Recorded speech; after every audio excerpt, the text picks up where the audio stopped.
नमस्कार, स्वागत है साहित्यिक झरोखा चैनल पर। हम कर रहे हैं सूरसागर में विनय तथा भक्ति के पदों की व्याख्या। ये पुस्तक डॉक्टर धीरेन्द्र वर्मा द्वारा संपादित है और सूरदास की ये रचना है। तो आइए सूरदास के विचारों को जानते हैं, उनकी कृष्ण के प्रति जो भाव है, भक्ति है, उसको समझने का प्रयास करते हैं। आज हम जो करने जा रहे हैं उसमें कौन सा उपखंड है? ये है वैराग्य उपखंड को आज हम देखेंगे। तो आइए शुरू करते हैं।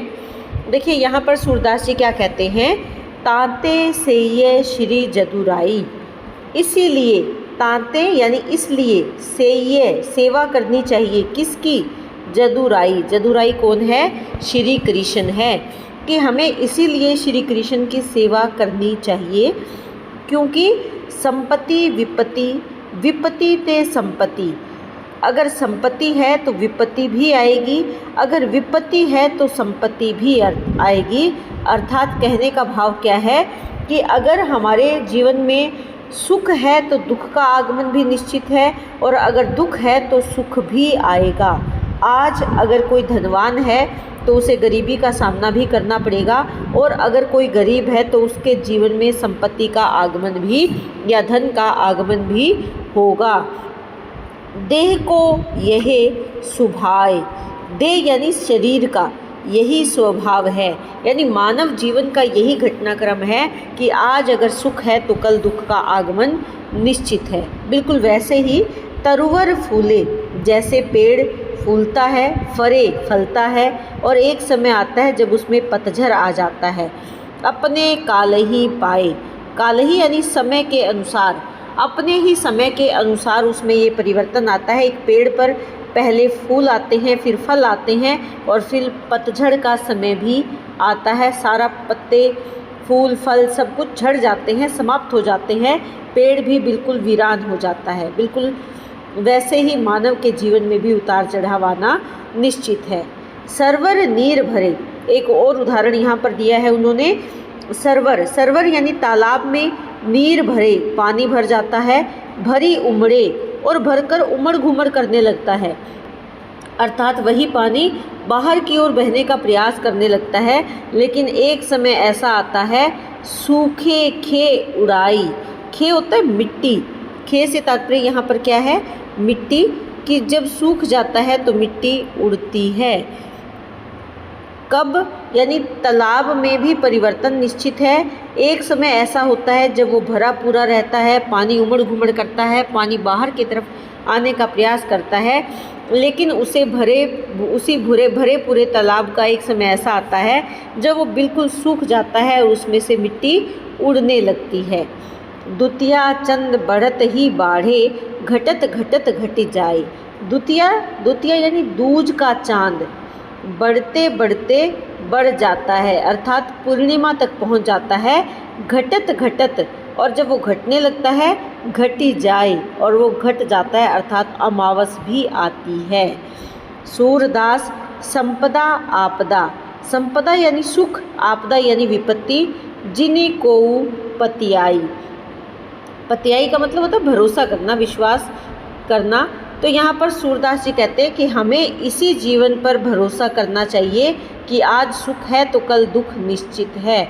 हमें हमेशा अपनी आँखों के चकाचौंध में नहीं डूबे रहना चाहिए, या मोह माया के वशीभूत हमें नहीं होना चाहिए। इसीलिए यही कारण है कि हमें जदुराई, यदुराज कौन है? यादवों के राजा श्री कृष्ण की भक्ति करनी चाहिए, क्योंकि वही जीवन का आधार है, वही जीवन का सत्य है कि जब हम भक्ति करेंगे तो हमें निश्चित ही सही उचित मार्ग भी मिलेगा। यहाँ पर अगर देखें तो कृष्ण की सच्ची भक्ति की ओर प्रेरित किया गया है। प्रसाद गुण है, शांत रस है, अनुप्रास और पुनरुक्ति प्रकाश अलंकार। इसके साथ साथ यहाँ पर अगर हम देखें तो दृष्टांत अलंकार भी प्रयोग में लाया गया है। बहुत सुंदर तरीके से अपने भावों की अभिव्यक्ति सूरदास जी ने की है। आगे कहते हैं, किते दिन हरि सिमरन बिनु खोए, पर निंदा रसना के रस करी, केतिक जन्म बिगोए। किते दिन यानी कितने दिन हरि को सुमिरन, हरि को याद किए बिना, उनकी भक्ति किए बिना खो दिए हैं, नष्ट कर दिए हैं। पर निंदा दूसरों की बुराई करना, रसना के रस करी, रसना यानी जीभ के, रस यानी स्वाद में हम दूसरों की बुराई ही करते रहे। ऐसा करते करते मानव कैतिक जन्म भिगोए, मानव अपने कैतिक यानी कितने ही जन्म भिगो देता है, बिता देता है, नष्ट कर देता है या गंवा देता है। तेल लगाई कियो रुचि मर्दन, तेल लगाकर, किया रुचि से, मन लगाकर, मर्दन यानी मालिश, कि मानव क्या करता है यहाँ पर कि तेल लगाकर अर्थात अपने शरीर से प्रेम करता है जो कि नश्वर है। एक समय आएगा जब नष्ट हो जाएगा, लेकिन उसी की मन लगाकर मालिश करता है, उसी के मुँह में पड़ा रहता है। वस्त्र मली मली धोए, और अपने वस्त्रों को मल मल कर यानी रगड़ रगड़ कर धोने में लगा रहा।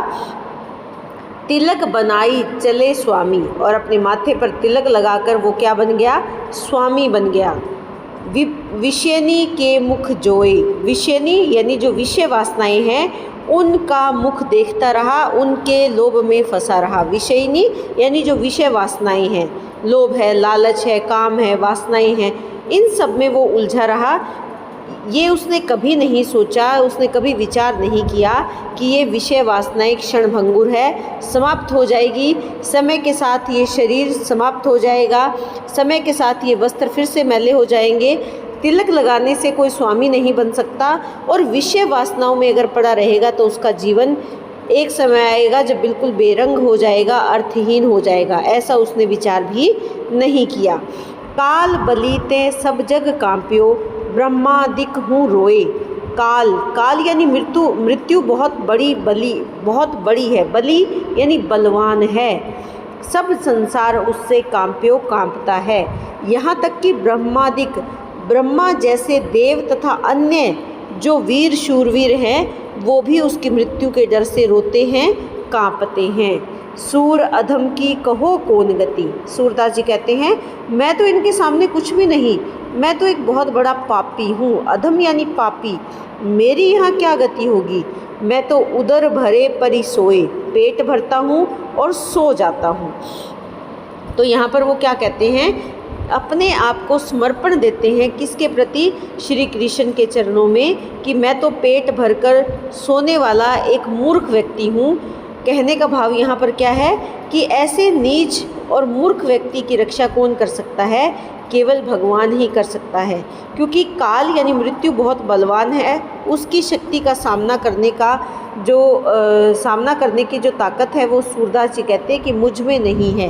क्योंकि ब्रह्मा जैसे बलवान देव भी उसके सामने डरते हैं, कांपते हैं, रोने लगते हैं, तो मैं उसका सामना कैसे कर सकता हूँ। इसीलिए वो अपने जीवन की बागडोर किसको सौंपते हैं, अपने हरि, अपने कृष्ण को सौंपते हैं कि वही हैं जो मेरे जीवन का उद्धार कर सकते हैं। यहाँ पर भी अगर हम देखें, अनुप्रास अलंकार है, पुनरुक्ति प्रकाश अलंकार और वक्रोक्ति अलंकार का सुंदर तरीके से प्रयोग इन्होंने किया है। प्रसाद गुण है और शांत रस का सुंदर परिपाक हुआ है। आगे कहते हैं, इत उत देखत जन्म गयो। इत उत यानी यहाँ वहाँ, इधर उधर, देखते देखते क्या हो गया, मैंने अपना सारा जीवन गंवा दिया। यानी इत उत का मतलब यहाँ क्या निकलता है कि संसार में इधर उधर भटकते हुए, मोह माया में उलझे हुए मैंने अपना जन्म गंवा दिया है। यह झूठी माया के कारण दूहू दृग अंध भयो।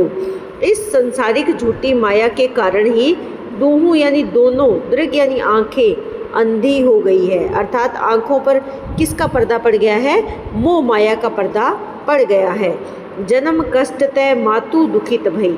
जब मैंने जन्म लिया तो उस कष्ट के कारण, एक बालक के उत्पन्न होते समय मातु यानी माँ, उसको जन्म देने की प्रक्रिया में असहनीय कष्ट का सामना करना पड़ा। अति दुख प्राण सयो। अति दुख यानी बहुत ज़्यादा दुख। देखिए, जब पहले तो माता ने दुख और कष्ट भोगा, इस सारहीन संसार में आकर जीव अति दुखी हो जाता है और प्राणों को अनेक प्रकार के कष्टों को भोगना पड़ता है। वे त्रिभुवनपति बिसरी गए तो ही। त्रिभुवनपति कौन है यहाँ पर, श्री कृष्ण, तीनों लोकों के परमेश्वर, तीनों लोकों के स्वामी भगवान श्री कृष्ण को तुम बिसरी यानी भूल गए तो ही, यानी तुम सुमिरत क्यों न रहे हो, उनको तुम याद क्यों नहीं करते रहे। यहाँ पर सूरदास जी क्या बताते हैं कि ईश्वर की भक्ति करने वाला मानव ही संसार से पार जा सकता है। संसार से पार जाने का मतलब क्या है कि जन्म मरण के चक्र से मुक्ति प्राप्त कर सकता है। अगर वो ऐसा होगा तो ना तो उसकी माँ उसको जन्म देने के लिए कष्ट सहन करेगी और ना ही संसार में आकर उस जीव को भटकना पड़ेगा। आगे कहते हैं, श्री भगवत सुन्यो नहीं कबहूँ, कि मैंने तो श्री भगवत या मानव इस संसार में आकर कभी भी भगवान की भक्ति की बातें नहीं सुनता।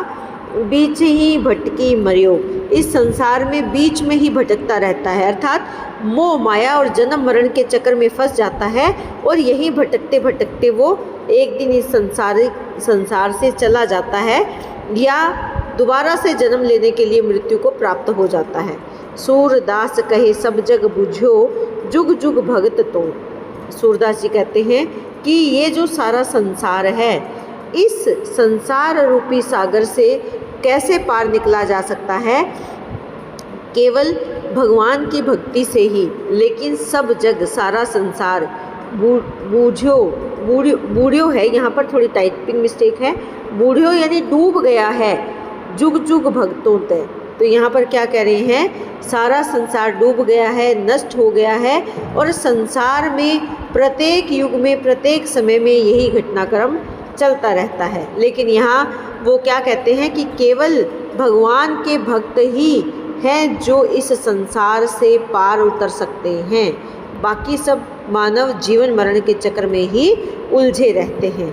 तो यहाँ पर भी अनुप्रास अलंकार है, पुनरुक्ति प्रकाश अलंकार है। इसके साथ साथ अगर हम देखें तो प्रसाद और शांत रस का सुंदर परिपाक हुआ है। आगे क्या कहते हैं, अब मैं जानी दे बूढ़ानी, स्वयं को समझा रहे हैं कि अब मैं भली प्रकार से जान गया हूँ, समझ गया हूँ क्या, कि मेरा देह, मेरी शरीर अब क्या हो गई है, बूढ़ानी, बूढ़ी हो गई है।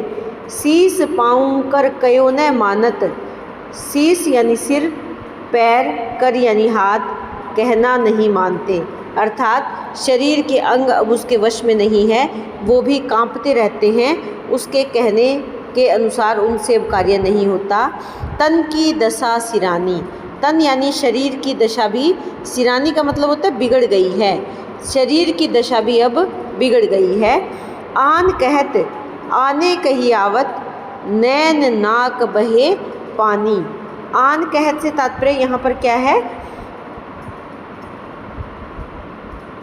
बुढ़ापे के कारण जो शरीर है वो बिल्कुल क्षीण हो गया है और अवस्था ऐसी हो गई है कि कुछ भी कहने को अगर वो कोशिश करते हैं, मुख से जो वाणी निकलती हैं वो भी कही नहीं जाती, अर्थात वो जो कहना चाहते हैं वो भी उनसे कहा नहीं जाता।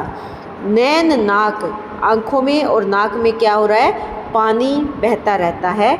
मिटी गई चमक दमक अंग अंग की, कि शरीर की जिस चमक दमक पे मैं अहंकार करता था, मुझे घमंड था, वो सारी चमक दमक अब मेरे अंगों की समाप्त हो गई है। मति अरु दृष्टि हिरानी, अब मेरी मति यानी बुद्धि और मेरी दृष्टि, अरु यानी और, दृष्टि क्या होता है, नज़र, हिरानी का मतलब क्या है, हार गई है या नष्ट हो गई है, समाप्त हो गई है। ना ही रही कछु सुधि तन मन की, कि मुझे अपने तन मन की कोई सुध नहीं है, कोई चेतना नहीं है।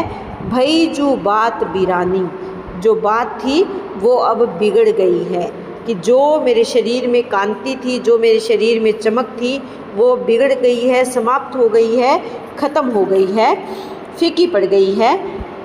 सूरदास अब होत बिगूचनी, सूरदास जी कहते हैं कि अब बिगूचनी से तात्पर्य क्या होता है, दुर्दशा कह सकते हैं हम, कि अब मेरी दुर्दशा होने लगी है, या छीछा लेदर भी कह सकते हैं, लेकिन दुर्दशा ज़्यादा सरल है, जिसको हम दैनिक जीवन में इस्तेमाल करते हैं। ऐसे शब्द का हमें इस्तेमाल व्याख्या के लिए भी करना चाहिए। तो सूरदास जी कहते हैं कि अब मेरी बिगूचनी होने लगी है, अब मेरी दुर्दशा होने लगी है। भजिले सारंग पानी, भजिले यानी भजन कर ले, किसके भजन कर ले, सारंग पानी यानी श्री कृष्ण के भजन मुझे अब कर लेने चाहिए, जिससे कि मेरे जीवन का उद्धार हो सकता है।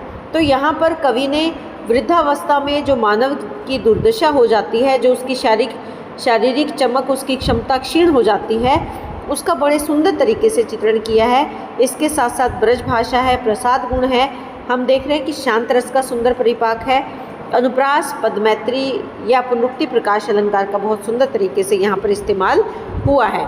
तो उम्मीद करती हूँ कि ये जो व्याख्या हम कर रहे हैं ये आपको बहुत अच्छे से समझ में आ रही है और ये आपके लिए उपयोगी सिद्ध हो, ऐसी मेरी कामना है। बहुत बहुत धन्यवाद। इसी तरह चैनल से जुड़े रहें, लाइक करें, शेयर करें, सब्सक्राइब करें।